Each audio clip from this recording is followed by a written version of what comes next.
now that dynamics are working, I want to write a function that can generate an instance of a given type. Because one thing that's bothering me about the list API is that when reserving enough memory for a given target length, you need to provide a default item. And the reason that's the case is because when we kind of grow the internal array there, we need to put something in that array. Plum is a memory safe language, but it still allows you to kind of directly have a bit more control about when do we allocate new arrays, when do we allocate new buffers, and implement stuff like array lists in the standard library. And that comes at the price of sometimes doing stuff that feels a bit weird. In this case, kind of generating a new array where we put the default item in there. Yeah, so I don't want to do this. I want the reserve function to just take a default length, and then it will automatically think of some garbage item it can put in that array. Because it can't leave the array uninitialized, it needs to put something in there, but it doesn't really matter. So any instance of the type T would be fine, rather than needing to provide a default item. And the way let's leave it like this for now. And the way that's going to work is I want to have some sort of any function that takes a type and it returns you an instance of that type. And this should be possible to write with the dynamic that I added in the last video. So what we should be able to do is call type info on that T to get information about which kind of type we need to generate. And that should give us this. And let's just switch on these and see what's happening there.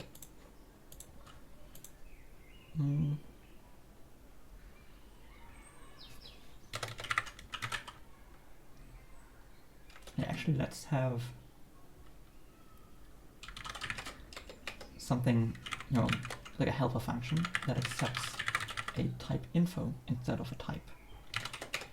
And it provides you with a dynamic instance of that type. And then in here what we can do is we call any with type info of T, and that returns us a dynamic value of that. And then we should be able to call toStatic on that with the T.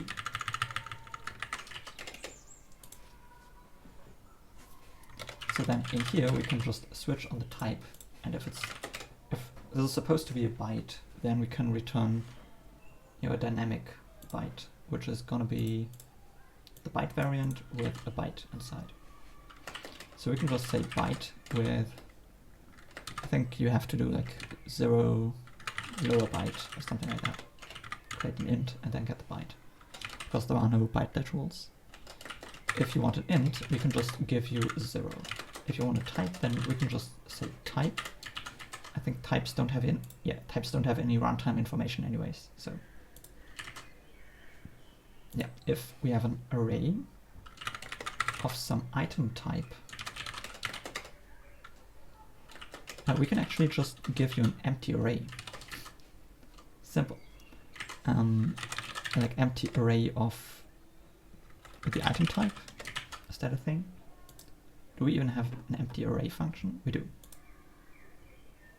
Yeah, empty array of T returns an array of T. Nice.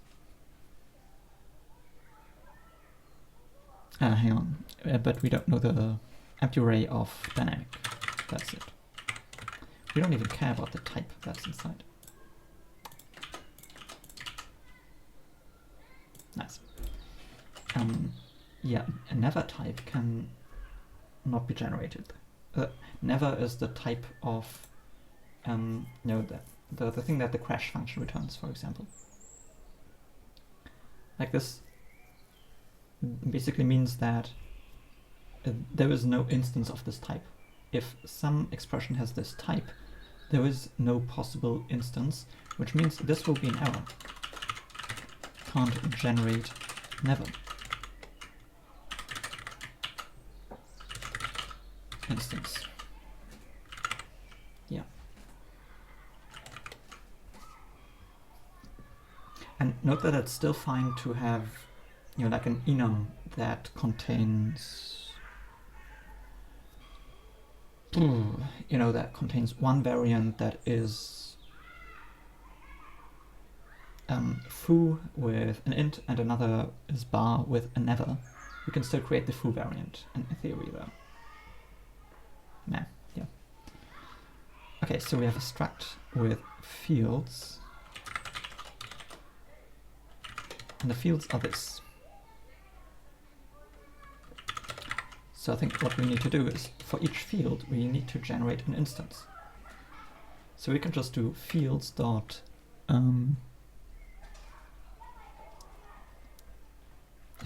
iterate, and then we map the fields. So given a field of this type,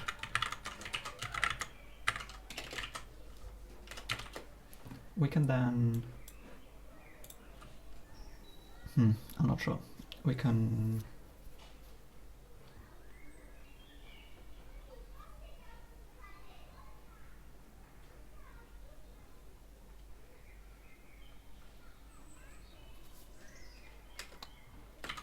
return another struct.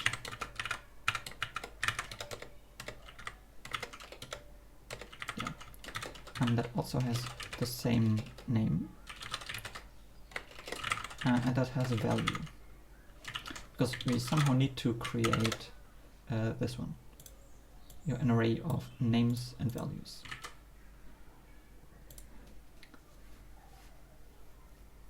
All right. So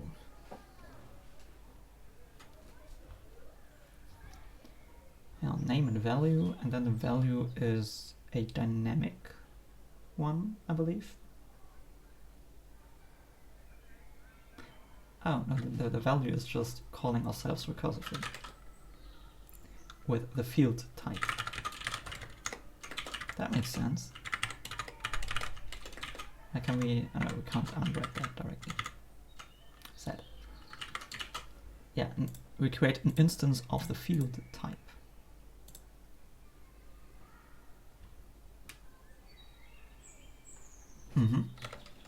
And then we convert that to a list, I think, and then to an array, maybe. And that is an array of these name value pairs. So we can put that in a struct. And boom, we have a valid, you know, kind of dynamic instance. Yeah, this one.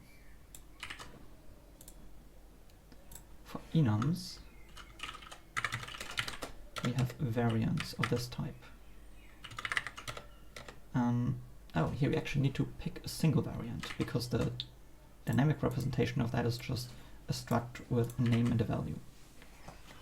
So we need to choose a name and a value. Actually though, we can't just choose the first variant, because we might have an enum that is like, I don't know, foo is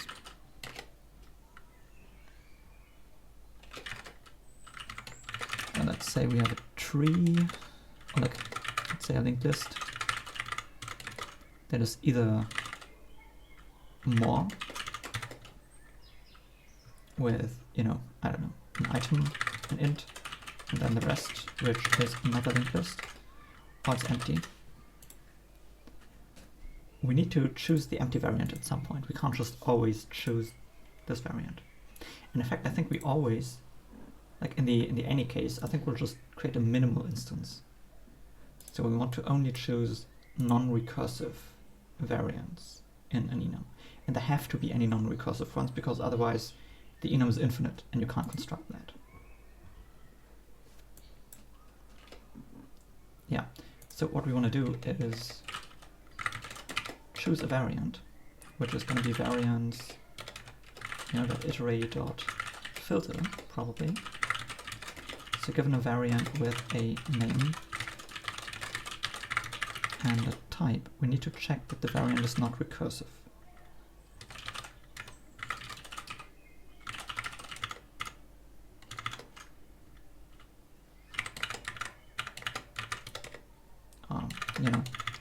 Filter for those variants that are not recursive. Not sure what the... We'll probably need this is recursive with some level. Yeah. So let's do... I don't even know. This recursive type. Hang on, let's put that in here, because I think that's like a generally useful helper function to have.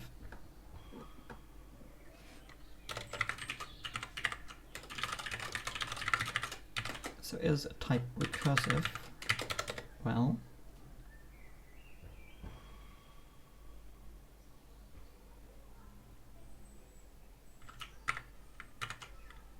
let's say is a root recursive? Is it recursive in that the root kind of depends?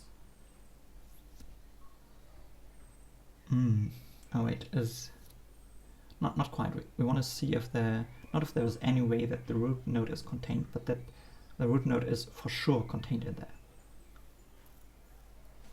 Yeah, maybe that's a bit more specific. If that is definitely, I don't know, that maybe let's put that in here like as an ad hoc helper function.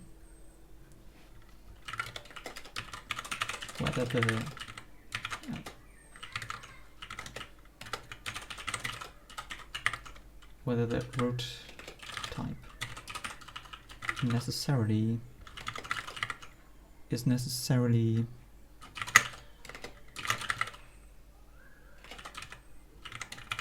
whether an instance necessarily contains an instance of the root type.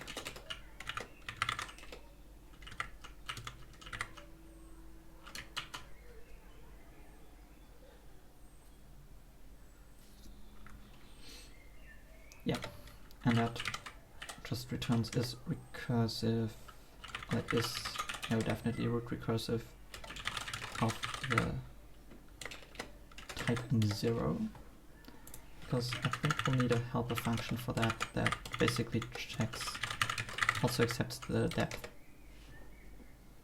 and then this switches on the type.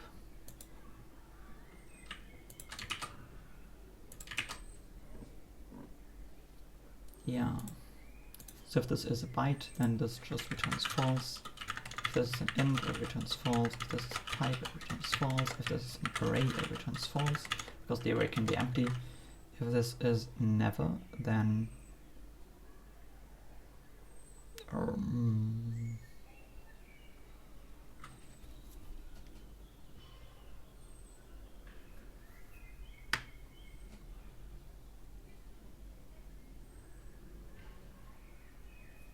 then we need to do something.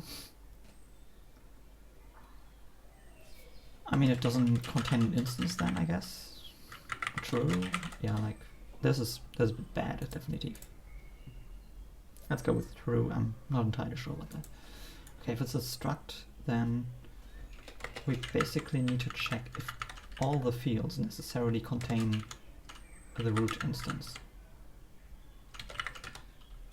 So if all fields field.type or dot is definitely root recursive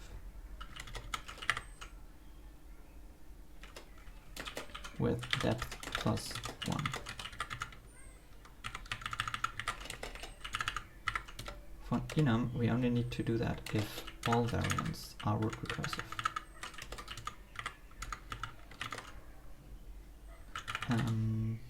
Oh, hang on, here this is like if any is. Here, if all variants are root recursive. So variant dot type dot is root recursive depth plus 1 is definitely root recursive. Yeah, for the lambda,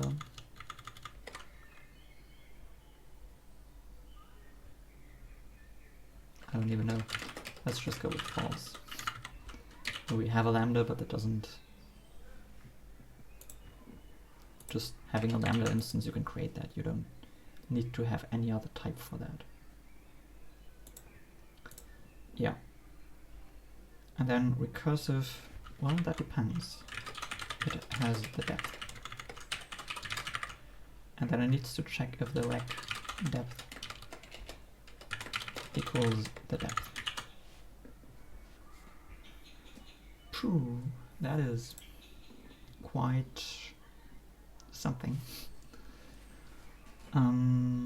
Let's play that through maybe with an example. So let's say we want to check is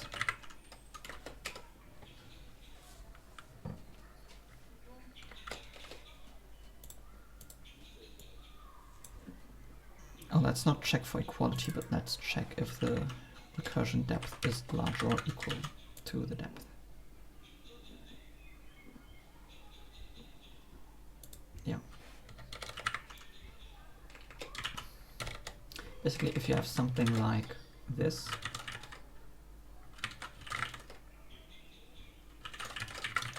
that's not, like, there is no recursive type in there. But if you have a linked list, like in here, what I would hope would happen is, within this enum, when we decide which variant we want to create, we should be able to look at this variant, check is definitely root recursive with depth 0, and that would then, if this is a linked list of int, for example, it would be false here, but this one would be is definitely root recursive of this recursive type. That would return true, so then this would return true, so then this is definitely root recursive, and then we don't need to consider that variant. That's the idea.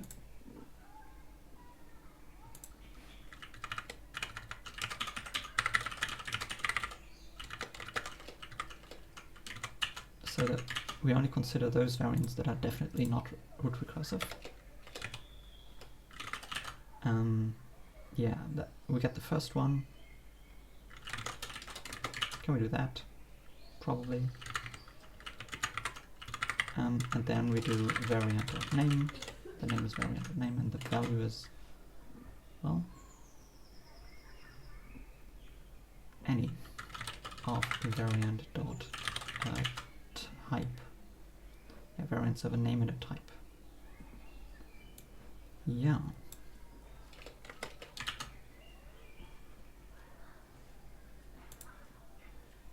That's crazy.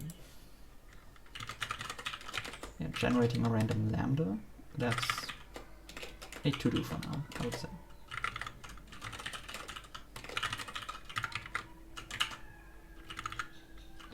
Generating a recursive type, that is a bit cursed. Let's not do that. Let's say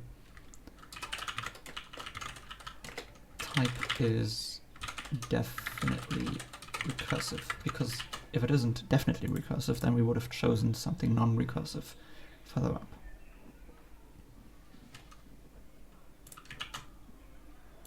Type is infinitely recursive. Let's try to run that and also import that. Well.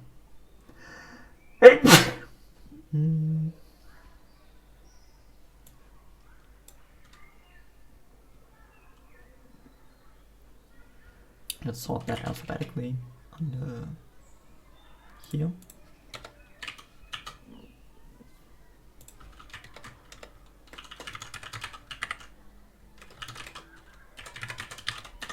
I want the any function that returns the type. That accepts the type and returns an instance. Also, we probably need to import a lot of stuff in here. First of all, types and dynamic stuff, like dynamic and to static on a dynamic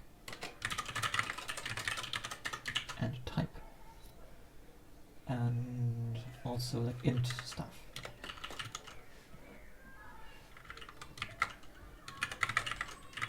Like int in general, but also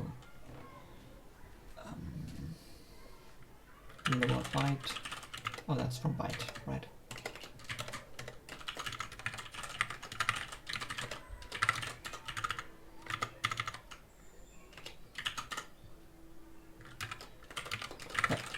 Here, less than or greater than or greater than. We need that. Array stuff. Empty array of some type. Type info. Oh, and the type info type as well.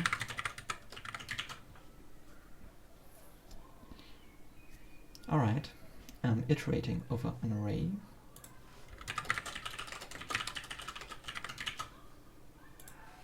But then also other iterator stuff. First of all, iterators, so that we can then import the map function. It takes an iterator of A and a lambda that maps A to B. Also filter, probably. That takes, I want to say an iterator of T, not entirely sure. Returns bool.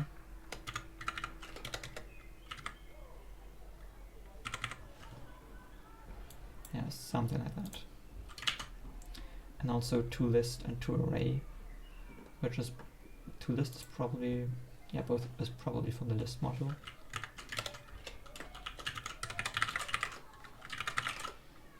Yeah, so list of T and then toList on an iterator of T and toArray on a list of T.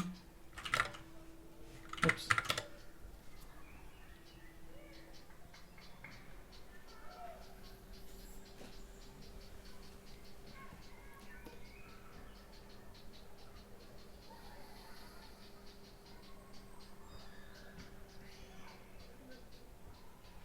Okay, so there's this struct variant.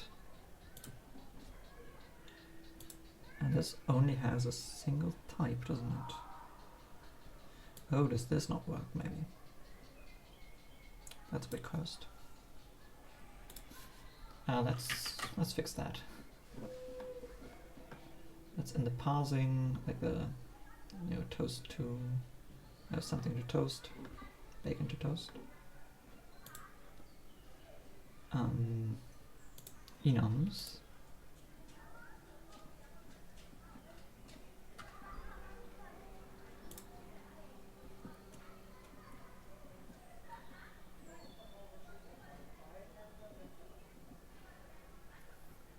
Yeah, but the children can have like comments inside, or multiple children on the same indentation, but they actually belong together, like we have with the dot chains. So I think we need to compile the children first.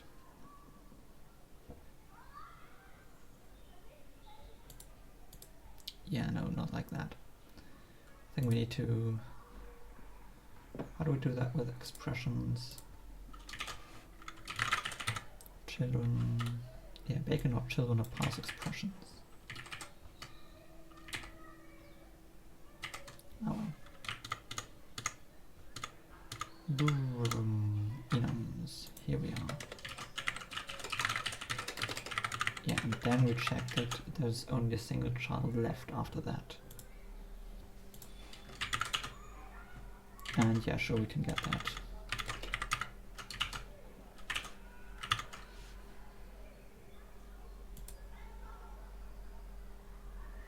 Oh, hang on.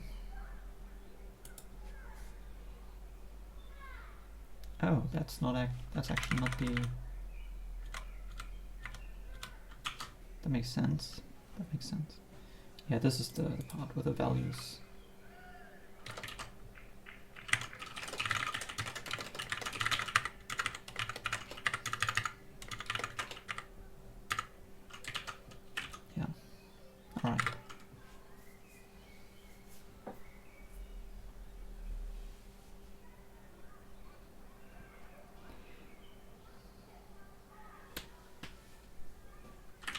Yeah, and then we don't need parse expression. We can just do that, and that gets returned immediately. Sure.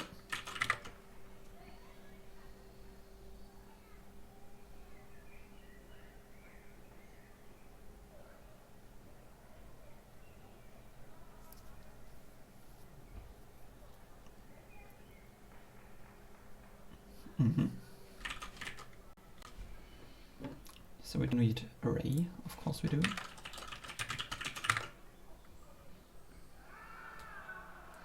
And bool, yeah.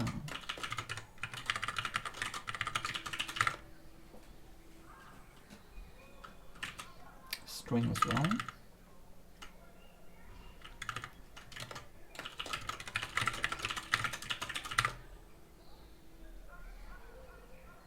All right.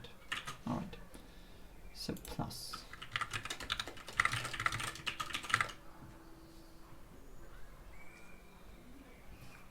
Yeah, any and all. I think those are iterator functions.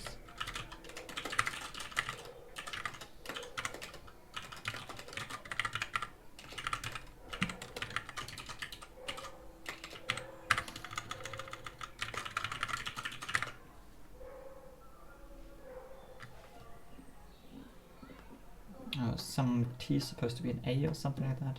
Like import substitutions aren't really working well. Yeah, probably that one. Any.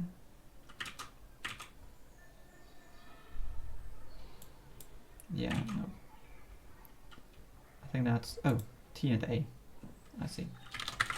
What's it called in here? Let's, yeah, it's called A. Alright, let's go with A.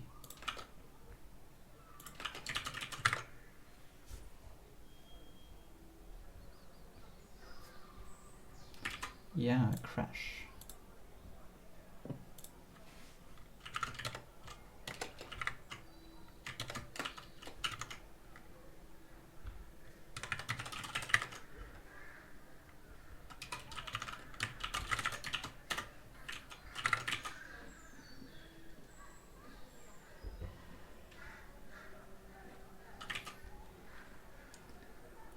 Unknown referenced name, that is true. That's supposed to be field.name.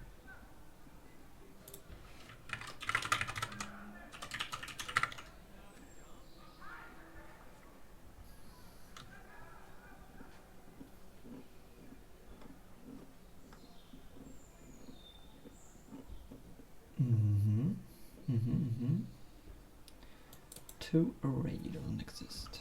That may be true. If not, then let's add that. Yeah.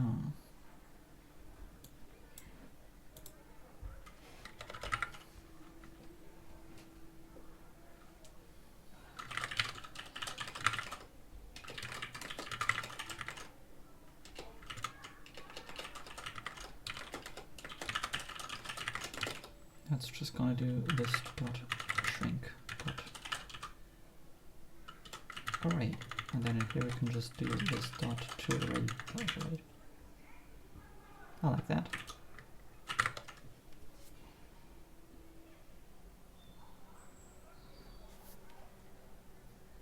Not.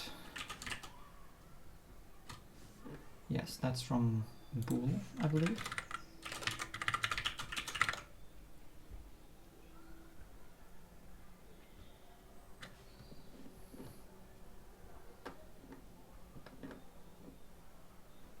Filter. All right. Oh, does it have different name with A or something? Yeah. I need to fix imports at some point. Not today, but yeah. This is kind of annoying. Having to match the generic names. All right, get on an iterator. Do we have that? No. Do we have nth? We do have nth. But we also have first. which is much more sane. Then use first. And it does return a maybe, so we don't need unwrap.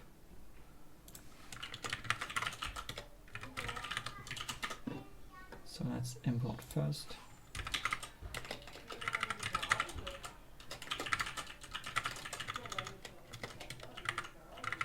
And then unwrap, which is defined on maybe.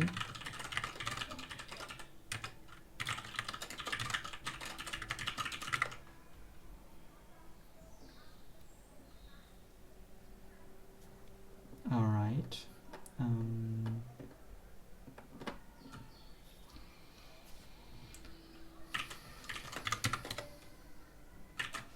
on.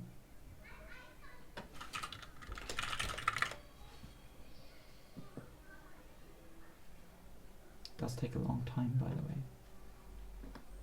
Don't like that. First, I'll probably take some A. Let's see. First, iterate of A. Sure. All right. All right. Oh yeah, that makes sense.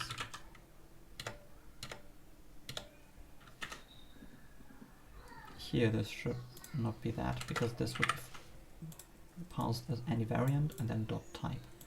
But what we want is any of variant dot type.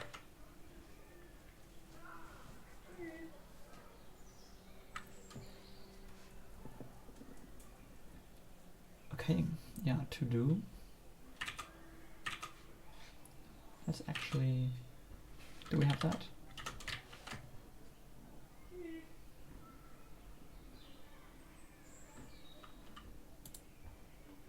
There's assert. Yeah, let's add a crash. That's fine.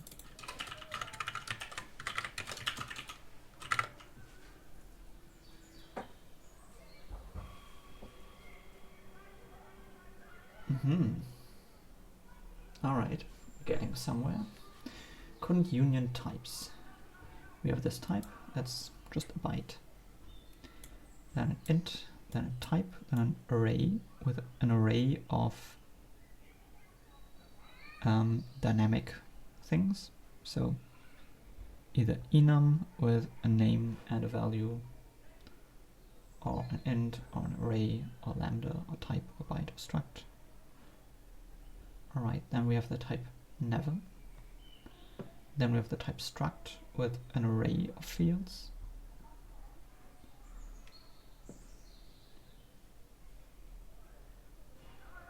Oh, I see. And then we just have a struct in here. That should be wrapped in an enum, I believe. Yeah.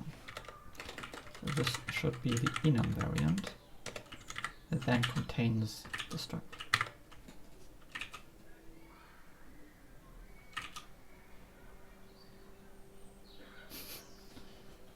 Type checks at least. Now let's call that. Let's call, I want any point. And then convert that back to a dynamic and then format that.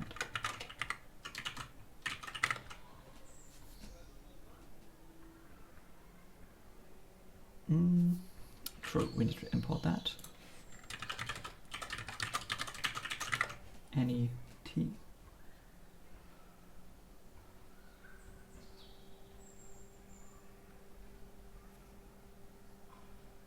Oh no. Oh. Oh no. Okay, so this is not. Whoops. This is not correct. You know? I mean, sure, we can fix that. You know, it's like this is just a lot of code that's being generated apparently. But also, this is not quite what I was expecting. X is 0 and Y is true.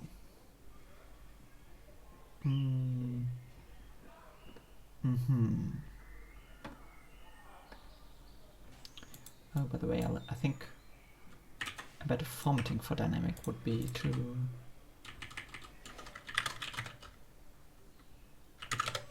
not always put a space after that, but instead have the space as part of this. Kind of like that. And then join them without any, joining character. Same for array, basically.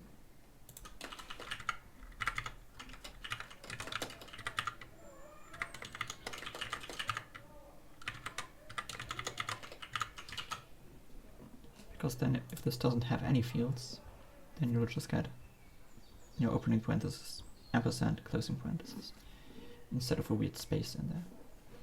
I will probably need to import join, yeah, without any joining string. But still, this is not, this is weird. This is not the correct result. This is not supposed to be a bool. So what's going on here? Thankfully we can actually debug that. Oh, well.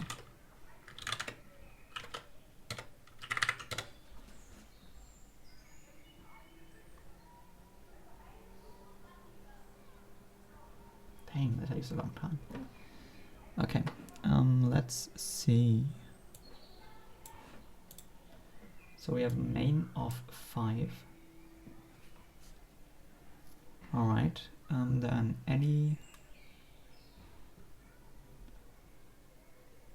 Oh, that is actually correct. I see, because this is a bool. Oh, and we get a random instance for that. And that works. Okay, that's pretty cool. That is cool. X and Y. Oh man.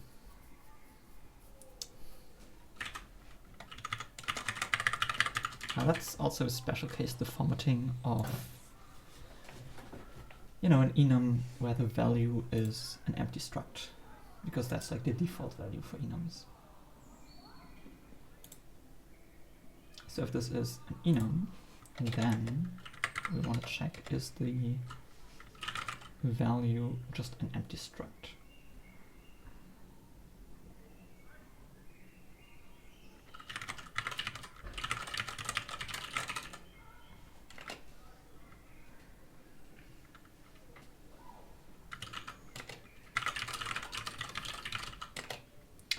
Yeah, I think what we'll do is value, that's a dynamic. We switch on that if that's a struct with fields. Oh, we need to match all cases, right? That's kind of annoying. Well, okay.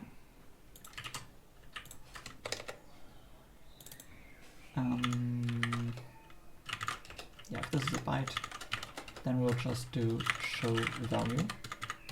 If this is an int, we'll do show value. If this is a type, this will result in show value. If this is an array, you guessed it, show value. If this is a struct, that depends on the fields. Fields.length, if that is 0, then hide value. Otherwise, show value.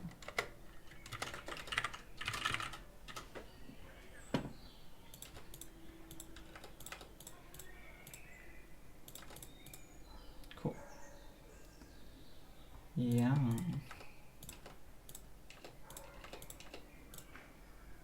Clean. Then there's this enum, let's just show value, and lambdas should also be shown.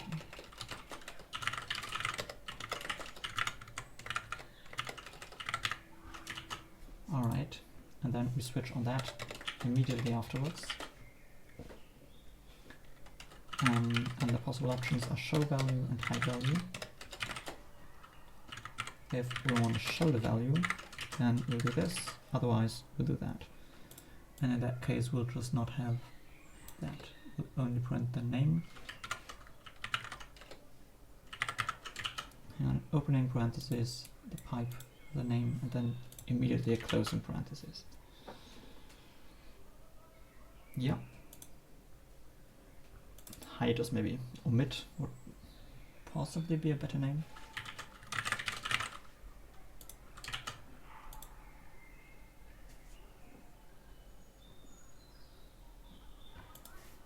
Alright, yeah, pretty cool. Then,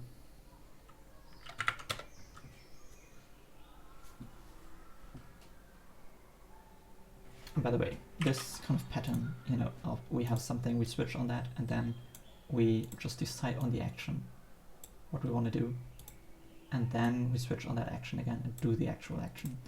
That is super neat, and I haven't seen that in any other language, being able to do that this elegantly. So nice. Yeah, length on an array, I guess. So this is array.length. Length of an array of t. There's apparently a function that we need to import. Sure. And then we also need the equals function for ints. We can do that. Hang on, is there an array is empty or something like that? Yeah, array is empty. Oh, that's even better. Let's do that then. Fields dot is empty.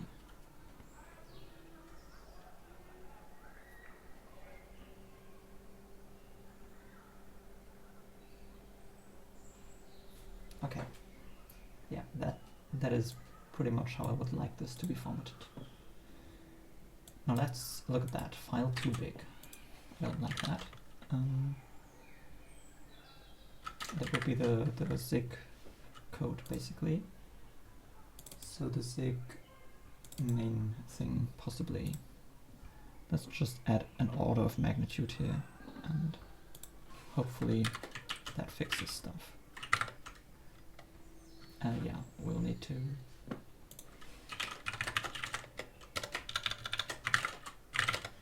build the VM for that. Boom, and then rerun that, and it works. That is cool. That is honestly cool.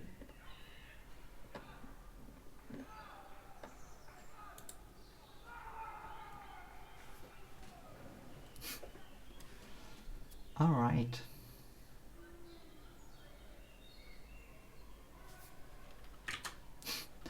This is pretty cool, honestly. Just define a type, and then you can call any, give me any point, and you get an instance of that type. That this is even possible. That's crazy. But we haven't looked at lambdas yet. Of course, you should be able to generate lambdas automatically. Let's see. We have that in here. Enums, yeah, lambda.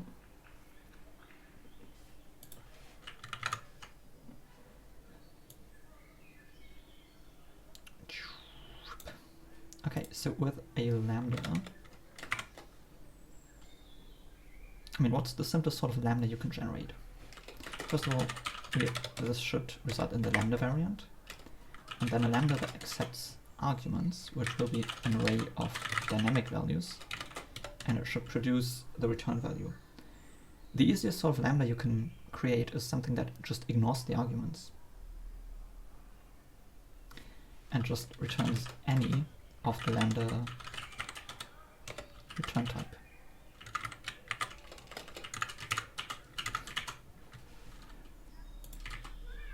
That's cool. That is really cool.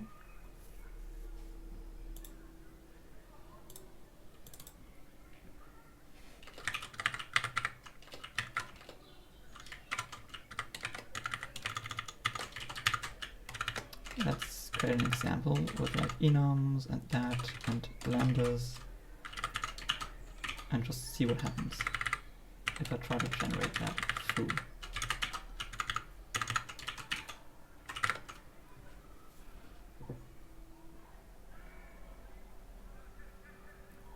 that is taking a long time. I'll have to look into compilation times next. Like I'm afraid. Yeah, but it does work. Oh, that's cool. That is amazing. Hang on.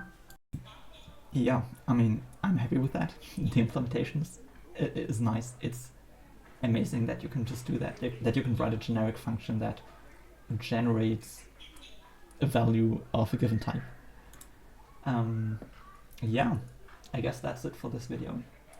And see you in the next one, possibly. Bye.